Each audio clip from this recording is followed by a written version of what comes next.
Arsenal beat Everton 1-0 away from home in the Premier League. We're now top of the Premier League, which is a really good thing. But we need to talk about that performance because if I'm being completely honest with you, complete transparency, I'm worried that there's something missing in this Arsenal team. We are missing that final ball, that cutting edge, that title winners usually have, that 2022-23 Arsenal had, that 23-24 Arsenal had, that Manchester City are having right now, our competitors, our rivals in this title race. We're missing something so crucial to this team, and what's making us survive these games is our physical attributes, is the way we are defensively. But how long can that hold us up into top of the Premier League? How much can we rely upon our defense and our physicality to get us through? Because in my opinion, that's not sustainable enough. Our attack really needs to step up. The only goal we scored today was from a penalty. We had 2 shots on target against Everton. Bro, we may dominate the ball for 90 minutes straight. That's fine. But we saw against Aston Villa, when we don't have the ball, we tend to struggle. When we saw it against Sunderland, we dominate the ball, yet they scored goals. Same with Wolves. We dominate the ball, they almost literally got a point off of that. We need to seriously lock in. This title race, yes, the 3 points is brilliant. I'm very happy. Difficult game away from home. But I'm seeing signs of cracks very early on in this title race. Now, I don't want to sound negative. I don't want to sound like I'm ungrateful. Us getting 3 points is real crucial. You know, Manchester City, they were first before this game. So this game, there's a lot of pressure on it. Regardless of who we're playing, the 3 points is a must. I don't care how it happens. It must happen. And we got the 3 points. Congratulations to the players. But I'm seeing a pattern in recent weeks where we're really struggling to put the ball in the back end and to really convert our chances. We're missing that cutting edge that we would have had earlier on in the season, that we had a few seasons back. And I feel like it's not even a player issue anymore. It might be to do with the system. It might be to do with the way in which we're creating chances. There's a lot more that goes into football than just having a good striker means you score goals, right? A lot of people are getting onto Victor Gyokeres saying that he's not good enough. But then Gabriel Jesus came on and we still didn't look like we were real threatening. We still didn't look like we had cutting edge. Odegaard, today I thought he was actually pretty good, right? In everything except for his final ball. Another issue. Bukayo Saka, world class. Yeah, everything away from scoring or assisting, he was unbelievable in. But he's not getting any goals and assists. Same with Leandro Trossard on the left-hand side.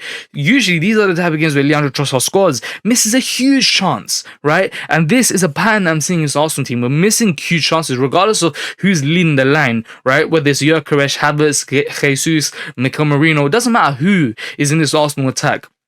I think the dynamics of what's going on, we're too predictable, right? Teams can look at our attack and they know exactly how to prevent us from scoring goals. And it's making us try real hard to force this system into working, into scoring goals for us. We all know this system is bulletproof when it comes to conceding goals, but there's issues going forward, man. And I'm sorry, if we want to win a Premier League title, if we want to become a great team, we need to be a great attacking team. We need to start putting the ball in the back of the net. We need to start pumping these teams like Everton, like Wolves, 5-0, 4-0, week in, week out. And when it comes to the big games, we need to win these games with our cutting edge goals. We saw it in the 22-23 season. There were games where we shouldn't win, but because we had that cutting edge, we'd score the goal, even when we didn't deserve it.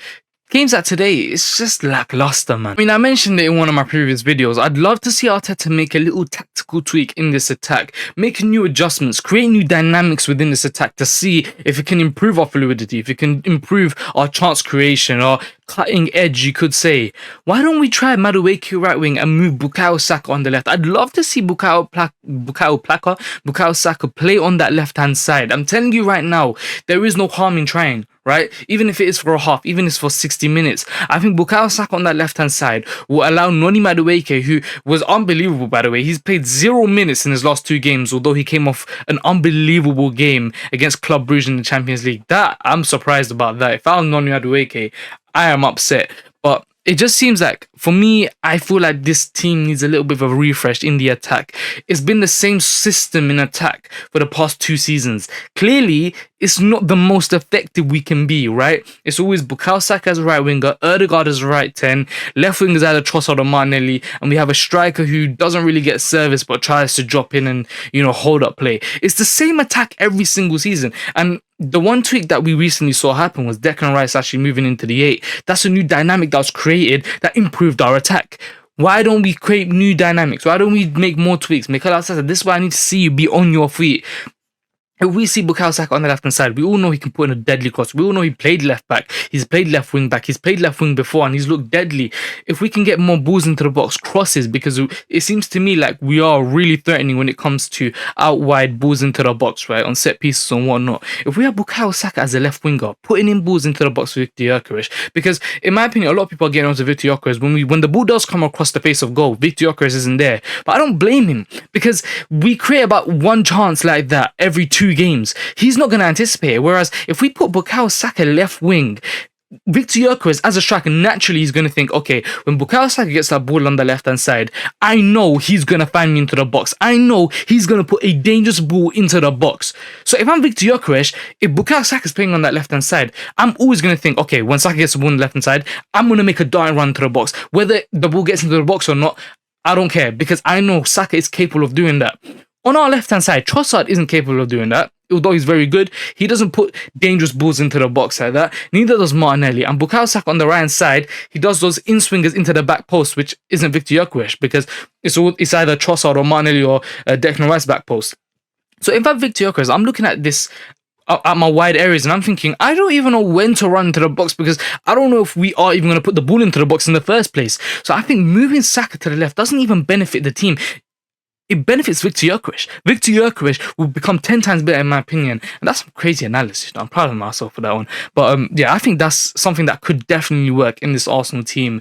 I just need to see Mikel Arteta be more proactive, make more changes into this Arsenal team. Whether we play with a double striker, whether we play Saka left wing, I don't care what it is. I just want to see something new because we are so boring to watch right now. Every time we have the ball, it's just lacking of ideas, no creative spark whatsoever. We need a change, man. One thing I noticed about Mikel Arteta in these games where we're barely winning, when we're holding on, when we're struggling to, if it's a 1-0 deficit, he never trusts the likes of Noni Madueke, Eberechi Eze, right?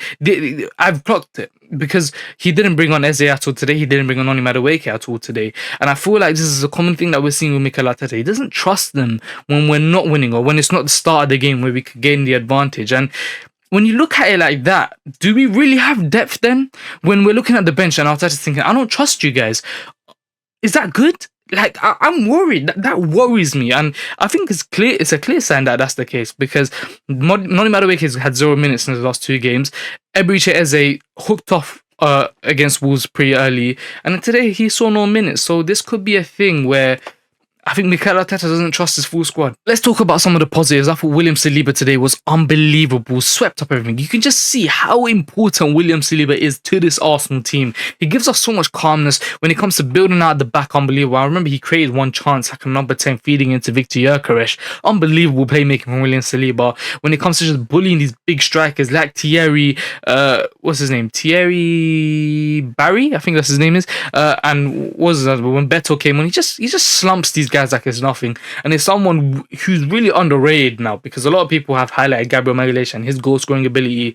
Let's not forget about William Saliba, another important player today. I thought Declan Rice, thought he was really good today.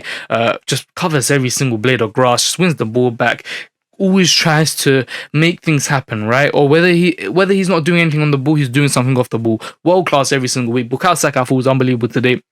If the reason why Mikel Arteta doesn't want to move him to the left-hand side because he's been unbelievable on the right-hand side, then I get it, because I thought Saka was causing a lot of problems today. It's just, again, that final product.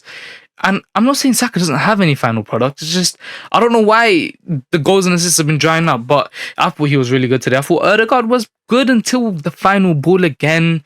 Trossard, I thought he had good moments. Zubimendi was decent, but overall, it's just a decent performance. I thought David Raya's distribution today was unbelievable. I remember there was one time he got pressed by a defender and he just done a little Lecco Creta around him. I'm thinking, hey, you're testing my heart rate here, but fair play. But yeah, I thought overall a solid performance from the team. I feel like going into the end of the year, the players are tired. Although there was a week's break, the players are still tired. We've had so many injuries. Hopefully, Gabriel Magalhaes comes back soon. Kai Havertz looks like he's going to come back soon. That could make a big change in this Arsenal team. We could go on a crazy run when these key players come back. And yeah, again, if you guys did enjoy this analysis, make sure you drop a like, make sure you subscribe. If we can get 50 likes on this video, it will be very much appreciated. We're almost on 11,000 subscribers. We're pushing, we're trying our best. If you want to see more content like this, make sure you like. Let me know your thoughts down below in the comments. I always love reading the comments on the match for analysis. It can broaden my thoughts, things that I haven't thought of about this game. I love to read what you guys say about it. So yeah, if you did enjoy this, thank you.